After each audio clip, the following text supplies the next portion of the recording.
Hi friends, welcome to Paras kitchen. இன்றைக்கி கல்யாண நாள், பிறந்த நாள் கொண்டாடுற அனைவருக்கும் என்னுடைய மனமார்ந்த வாழ்த்துக்கள். இந்த வீடியோவில் நம்ம என்ன பார்க்க போகிறோம், கிச்சனுக்கு தேவையான சின்ன சின்ன டிப்ஸ் எல்லாம் அதை பார்க்கலாம்.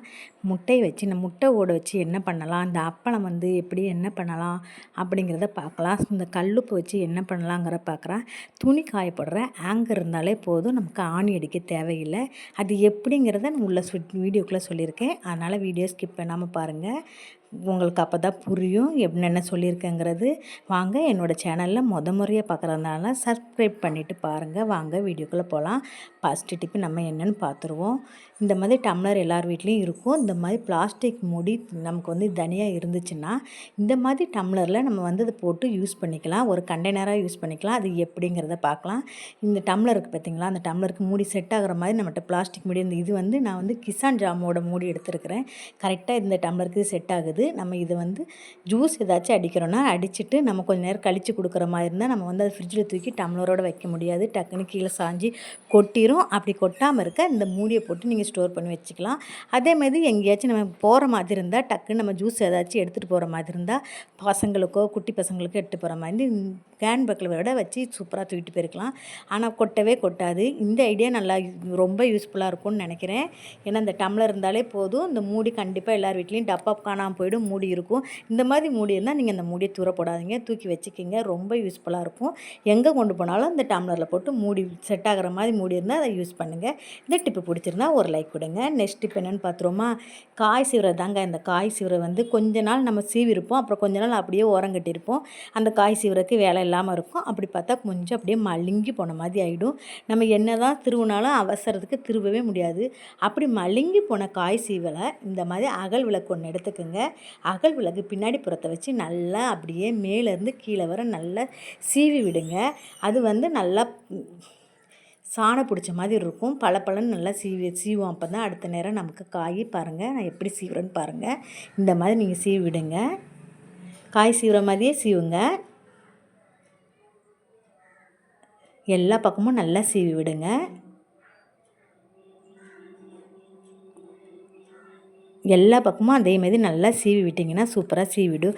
நல்லா பளபளன்னு ஆகிடும். நல்லா பாலிஷ் போட்ட மாதிரி ஆகிடும். சாணம் பிடிச்ச மாதிரி ஆகிடும். நீங்கள் அதுக்காக காய் திருவுறது வேஸ்ட்டாக போயிடுச்சேன்னு நீங்கள் கீழே போட்டுட்டு வேறு வாங்கணுன்னு அவசியமே இல்லைங்க. இதை மாதிரி பண்ணி பாருங்கங்க. இந்த டிப்பு எல்லாருக்கும் யூஸ்ஃபுல்லாக இருக்கும்னு நினைக்கிறேன். இந்த டிப்பு பிடிச்சிருந்துன்னா ஒரு லைக் கொடுங்க. நெக்ஸ்ட் டிப் என்னென்னு நம்ம பார்த்துடலாமா? வாங்க. நெக்ஸ்ட் இப்போ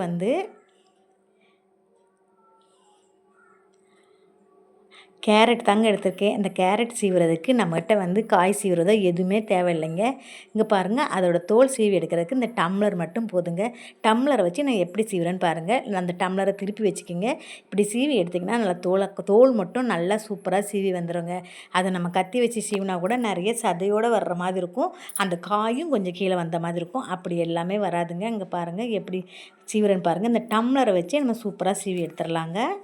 கேரட் சீவுறதுக்கு ஈஸியாக தோல் சீவி எடுத்துடலாங்க. பாருங்கள், ஒரு 5 செகண்டில் சீவிடலாம். ஈஸியாக இருக்கும்.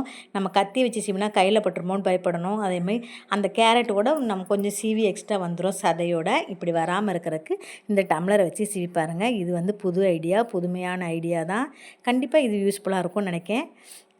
தெரிஞ்சிருக்கும், ஏற்கனவே தெரிஞ்சிருந்தால் கூட நான் ஞாபகப்படுத்துகிற மாதிரி வச்சுக்கோங்க. இந்த டிப் பிடிச்சிருந்தா ஒரு லைக் கொடுங்க. அடுத்து அப்பளம் தாங்க. அப்பளம் நம்ம பொரிக்கும் போது ஆயிலில் நம்ம பொரிச்சிட்டோம்னா அந்த அப்பளம் எண்ணெயே கருத்து போன மாதிரி ஆகிடும். என்னடா நம்ம அப்பளம் பொரிச்ச எண்ணெய் அப்புறம் தூர ஊற்றுற மாதிரி தான் இருக்கும். நீங்கள் அதனால் அந்த அப்பளத்தை எதனால் கருத்து போகுதுன்னா, அப்பளம் மேலே இந்த மாதிரி பவுட்ரு தூவிருப்பாங்க, மாவு தாங்க தூவிருப்பாங்க. நம்ம அப்பளம் ஒன்றோடு ஒன்று ஒட்டாமல் இருக்கிறதுக்கு இந்த மாதிரி மாவு தூவி வச்சா ஒன்று ஒட்டாது. அதுக்காக அவங்க தூவி வைப்பாங்க.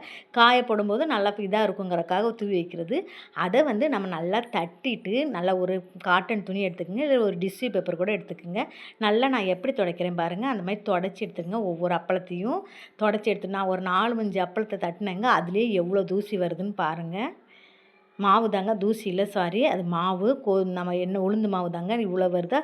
இது நம்ம ஆயிலில் போடுறப்ப அந்த ஆயிலே கருத்து போயிடும், ஒரு மாதிரி கலராக மாறிடும். கொஞ்சமாக இருந்து போட்டாலும். அதனால் நீங்கள் அப்பளம் பொரிக்கிறதுக்கு முன்னாடி ஒவ்வொரு அப்பளமாக எடுத்து நல்லா சூப்பராக தொடச்சி எடுத்துருங்க.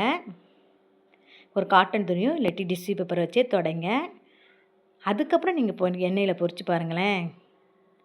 எண்ணெய் கருத்தே போகாது, எண்ணெய் பளிச்சுன்னே இருக்குங்க.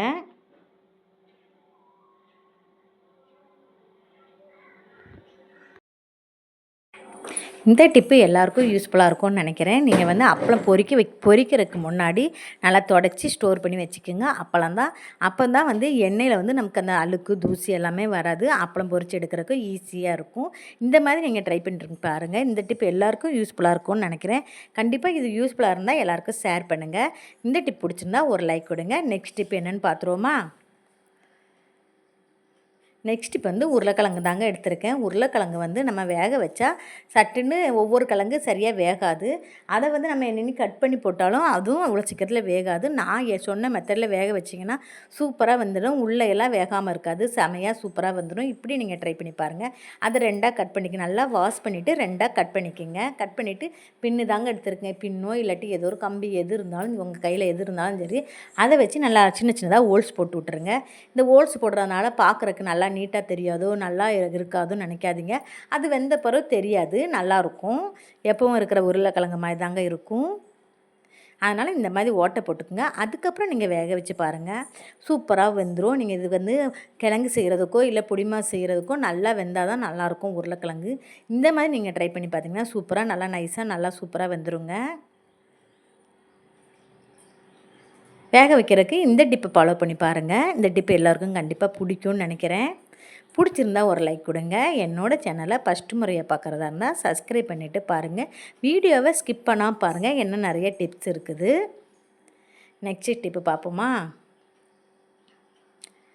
நெக்ஸ்ட் இப்போ வந்து நான் உப்பு தாங்க காமிக்க போகிறேன். கல்லுப்பு காமிக்க போகிறேன். நம்ம வந்து கடைகளெல்லாம் வாங்குகிற கல்லுப்பை விட நம்ம தெருவிலலாம் விற்றுட்டு வருவாங்க பார்த்திங்களா, அவங்ககிட்ட வாங்குகிற உப்பு ரொம்ப ஹெல்த்தியும் கூட, ரொம்ப நல்லதும் கூட. இது வந்து மிஷினில் தயாரிக்கிறதுனால நமக்கு வந்து அந்தளவுக்கு நல்லதில்லை. இருந்தாலும் நமக்கு வந்து அதிகமாக நம்ம கிடைக்காதப்ப இந்த உப்பு தான் வாங்குகிற மாதிரி இருக்கும். இந்த உப்பு வாங்கினா கூட நீங்கள் வாங்கிட்டு கொஞ்ச நேரம் அதை வெயிலில் வச்சு எடுத்துருங்க. எடுத்திங்கன்னா நல்லாயிருக்கும். அந்த வெயில் நமக்கு கிடைக்கிறனால உப்பு வந்து ரொம்ப நல்லது. வெயிலில் வச்சு எடுத்துகிட்டு நீங்கள் வந்து சால்ட் உப்பு தனியாக வாங்குவீங்க. அதுக்கப்புறம் நீங்கள் கல்லுப்பை ஸ்டோர் பண்ணுவீங்க. சால்ட் உப்பு வாங்குறவங்க வந்து சால்ட் உப்பு வாங்காமல் இதுவே நம்ம சால்ட்டாக யூஸ் பண்ணிக்கலாம். எப்படிங்கிறத பார்க்கலாம். அதுக்கு வந்து ஒரு கடாய் எடுத்துக்கிறேன். கடாயில் கொஞ்சமாக கல்லுப்பை போட்டுக்கிறேன். நமக்கு எவ்வளோ பாக்ஸ் தேவையோ அந்தளவுக்கு நம்ம கல்லுப்பு எடுத்துக்கலாம். எடுத்துகிட்டு அடுப்பில் வச்சு நல்லா ஹீட் பண்ணி லைட்டாக ஹீட் பண்ணலாம். அடுப்பில் வச்சோன்னே மெல்ட் ஆயிருமோன்னு நினைக்காதீங்க. அப்படிலாம் வந்து மெல்ட் ஆகாது. நீங்கள் சிம்லேயே வச்சு கொஞ்சம் நேரம் ஹீட் பண்ணிங்கன்னா போதும். உப்பு வந்து நல்லா ட்ரை ஆன மாதிரி தெரியும் பார்க்குறதுக்கு உங்களுக்கே. அந்த ஸ்டேஜில் நிறுத்திடுங்க. இன்னும் ட்ரை ஆகலை, சிம்மில் வச்சு இது பண்ணுங்கள்.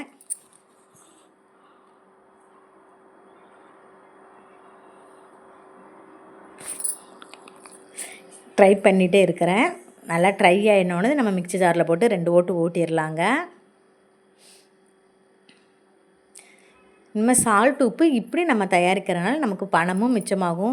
சால்ட் உப்பே நம்ம வந்து ரேட் அதிகமாக கொடுத்து வாங்குகிற மாதிரி இருக்கும். இது வந்து நீங்கள் கல்லுப்பே வாங்கி இந்த மாதிரி சால்ட் உப்பாக யூஸ் பண்ணிக்கலாம். ரொம்ப நல்லதும் கூட. நம்மளே வீட்டில் யூஸ் தயாரிக்கிறனால இந்த மாதிரி நீங்கள் ட்ரை பண்ணி பாருங்கள். அவ்வளோதான், நல்லா ட்ரை ஆயிடுச்சு பாருங்கள். இனி வந்து நம்ம மிக்ஸி ஜாருக்கு மாற்றிடுவோம். மிக்ஸி ஜாருக்கு மாற்றிட்டு அதுக்கப்புறம் நம்ம மிக்சியில் போட்டு அரைச்சிடலாம். ஒரு ஓட்டு ஓட்டுனிங்கனாலே போதும், சூப்பராக அரைஞ்சிருங்க.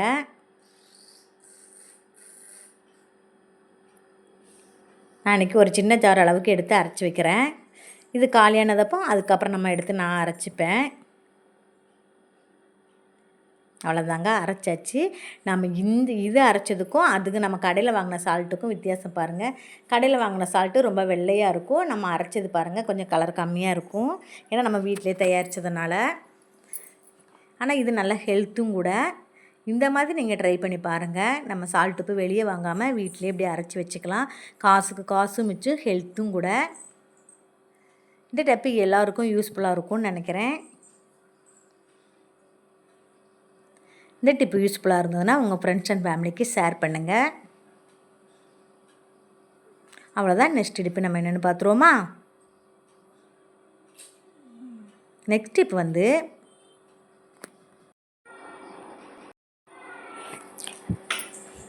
சால்ட் உப்பு ரெடி பண்ணியாச்சு. இந்த மாதிரி நீங்கள் ட்ரை பண்ணி பாருங்கள். சால்ட் உப்பு வந்து எல்லாருக்கும் யூஸ்ஃபுல்லாக இருக்கும். குழம்பு வைக்கிறதுக்கு கல் உப்பும், இதுக்கு வந்து சால்ட் உப்பும் யூஸ் பண்ணிக்கலாம்.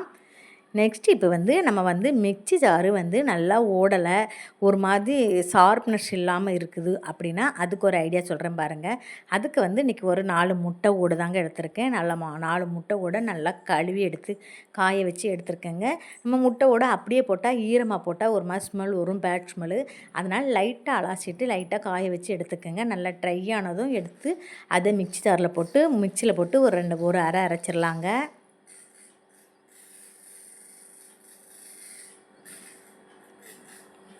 இப்படி நம்ம மிக்ஸி ஜாரில் போட்டு அரைக்கிறனால மிக்ஸி ஜாரு வந்து கத்தி ஷார்ப்னஸ் சூப்பராக ஆகும். அதில் அங்கே ஓரத்தில் ஒட்டியிருக்க அழுக்கு கூட அதில் வந்துடுங்க.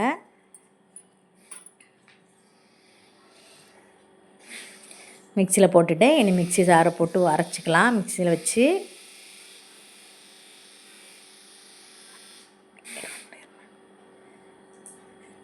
அரைச்சிட்டு காமிக்கிறேன் உங்களுக்கு. அதில் வந்து ஓரத்தில் இருக்கிற அழுக்கெல்லாம் நம்ம லைட்டாக அந்த இந்த பொடியை வச்சு நீங்கள் லைட்டாக நீங்கள் தேய்ச்சி விட்டிங்கன்னா அந்த அழுக்கெல்லாம் சூப்பராக வந்துடுங்க. கத்தியும் நல்லா ஷார்ப்பாகிடும், மிக்ஸி ஜாரோட கத்தியும். இந்த டிப்பு எல்லாருக்கும் நல்லா யூஸ்ஃபுல்லாக இருக்கும்னு நினைக்கிறேன்.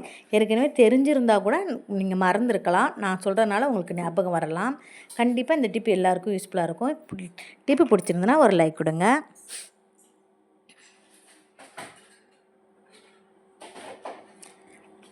நெக்ஸ்ட் இப்போ வந்து இந்த மாதிரி ஆங்கர் தாங்க எடுத்துருக்கிறேன். இந்த ஆங்கரை வச்சே நம்ம வந்து இதில் வந்து நிறைய கரண்டி எல்லாமே இருக்கும். நிறைய திங்ஸ் இதில் யூஸ் பண்ணலாங்க. இந்த ஆங்கர் இருந்தாலே போதும். அது எப்படின்னு பார்ப்போம். இந்த ஆங்கரில் வந்து நம்ம தலைக்கு குத்துற பின்னு தாங்க எடுத்திருக்கேன், பூ குத்துற பின்னு. அதை இப்படி நம்ம ஸ்ட்ரெயிட்டாக இது ரெடி பண்ணிக்கலாம். ஸ்ட்ரெயிட்டாக வச்சுட்டு அந்த பக்கமும் இந்த பக்கமும் ஆப்போசிட் டைப்பும் வளைச்சி விட்டுக்கோங்க. இது வந்து ஒரு எஸ் கொக்கி மாதிரி ரெடி ஆயிருங்க. அவ்வளோதாங்க, எஸ் கொக்கி ரெடி ஆகிடுச்சு. இதில் வந்து நம்ம இந்த ஆங்கரில் மாட்டிட்டு இதில் நம்ம கரண்டி எல்லாமே நல்லா தொங்க விட்டுக்கலாம். என்ன பொருள்னாலும் இதில் நம்ம தொங்க விட்டுக்கலாம். சூப்பரான எஸ் கொக்கி ரெடி. இது மாதிரி ஒரு உங்களுக்கு எத்தனை தேவையோ அத்தனை நீங்கள் ரெடி பண்ணிக்கலாம். நான் இன்றைக்கி ஒரு 3 தாங்க ரெடி பண்ணியிருக்கேன். இதை இந்த ஆங்கரில் மாட்டி விட்டுருவோம்.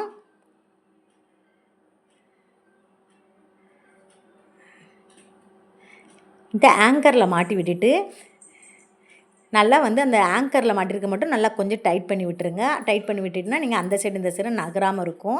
நம்ம டைட் பண்ணலன்னா அப்படி ரொட்டேட் ஆகிட்டே இருக்கும். நீங்கள் வந்து எந்த இடத்துல மாட்டுறீங்களோ அந்த இடத்துல கொஞ்சம் நல்லா டைட் பண்ணி விட்டிங்கன்னா அது ரொட்டேட் ஆகாது. இதில் வந்து நான் இன்றைக்கி கரண்டி தாங்க மாட்டி வைக்க போகிறேன். நிறைய கரண்டி இருந்தால் நிறைய இடத்துல ஆணியெல்லாம் மாட்ட முடியாது, ஆணி அடிக்க முடியாது. அதுக்கு இது ரொம்ப யூஸ்ஃபுல்லாக இருக்கும். இதை எடுத்து நமக்கு வந்து வாட்டமான இடம் ஜன்னலில் கூட மாட்டிக்கலாம், எதில் வேணாலும் மாட்டிக்கலாம். நான் வந்து இன்றைக்கி எங்கள் வீட்டு ஜன்னலில் தாங்க மாட்ட போகிறேன். நீங்கள் அந்த கொக்கியை வந்து ஆங்கரில் நல்லா கொஞ்சம் கிரிப்பாக வந்து பிடிக்கிறதுக்காக கொஞ்சம் அப்படியே இது டைட் பண்ணி விட்டுக்குங்க. அப்போனா ரொட்டேட் ஆகாமல் இருக்குங்க. நீங்கள் பாத்திர ஸ்டாண்ட் வச்சுருந்தா கூட அது மேலே கூட மாட்டி விடுங்க. நமக்கு வந்து கூட கொஞ்சம் இதில் யூஸ்ஃபுல்லாக இருந்த மாதிரி இருக்கும். அது பாத்திர ஸ்டாண்டு இல்லையா, நம்ம வீட்டு ஜன்னல் வச்சுருப்பீங்க எப்படியும் கிச்சனில், அந்த ஜன்னலில் கூட நீங்கள் மாட்டிக்கலாம்.